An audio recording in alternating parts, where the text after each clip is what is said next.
శ్రీతేజ్ అతను ప్రస్తుతం క్రిటికల్గా ఉన్న పరిస్థితి ఉంది కాబట్టి అతనికి ఎలాంటి వైద్యం అందించాలి, ఇంకా ఎలాంటి సపోర్ట్ ఇవ్వాలి అనేది కూడా డిస్కస్ చేసే అవకాశం ఉంది. మరొక విషయం ఏంటంటే అల్లు అర్జున్ కూడా ఆ ఫ్యామిలీని కలవాలి కాబట్టి మరి ఇప్పుడు హాస్పిటల్లో ఏంటంటే ఆ బాబుని కలవడానికి అవకాశం ఉంటుందా, లేకపోతే కోలుకున్న తర్వాత కలుస్తాడా? ఎందుకంటే ఇప్పటికే 25 లక్షల రూపాయలు ఎక్స్ట్రా తను సహాయం కూడా ఇవ్వడం జరిగింది.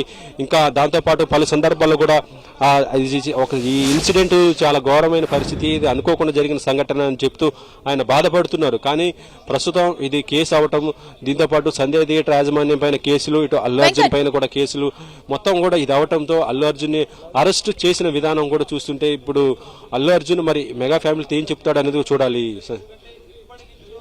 వెంకట్, అంటే ఇప్పుడు ఈ భేటీని ఎట్లా చూడాలి అంటే అల్లు ఫ్యామిలీ మెగాస్టార్ ఫ్యామిలీ మధ్య చిన్న చిన్న విభేదాలు ఉన్నాయనేది ఈ భేటీతో క్లియర్ అయినట్లుగా అర్థం చేసుకోవచ్చా?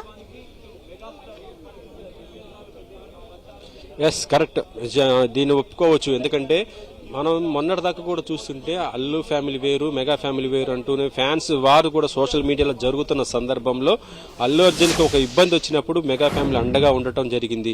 ఆ తర్వాత నుంచి ఇటు అల్లు అర్జున్ కూడా తనదైన స్థాయిలోనే మారినట్టుగానే కనిపిస్తుంది. ఎందుకంటే సక్సెస్ మీట్లో కూడా ఆయన పవన్ కళ్యాణ్కి పర్సనల్ థ్యాంక్స్ చెప్పటము, ఆ తర్వాత ఎప్పటికప్పుడు కూడా మెగా ఫ్యామిలీకి టచ్లో ఉన్నటువంటి పరిస్థితి ఉంది. ఇటీవల అల్లు అర్జున్ అరెస్ట్ చేసి మొత్తం కూడా ఆయన్ని చెంచల్గూడ జైల్లో వేసిన తర్వాత నుంచి కూడా ఇటు మెగా ఫ్యామిలీకి లాయర్, పర్సనల్ లాయర్ ఎవరైతే ఉన్నారో నిరంజన్ రెడ్డి ఈ కేసుని తీసుకొని డీల్ చేసి ఆయన బెయిల్ వచ్చే విధంగా చేయటం, ఇవన్నీ చూస్తుంటే మెగా ఫ్యామిలీకి అల్లు ఫ్యామిలీకి మధ్య గొడవలు చాలా మొత్తం కూడా సద్దుమణిగిపోయినట్టు కూడా భావించాల్సింది.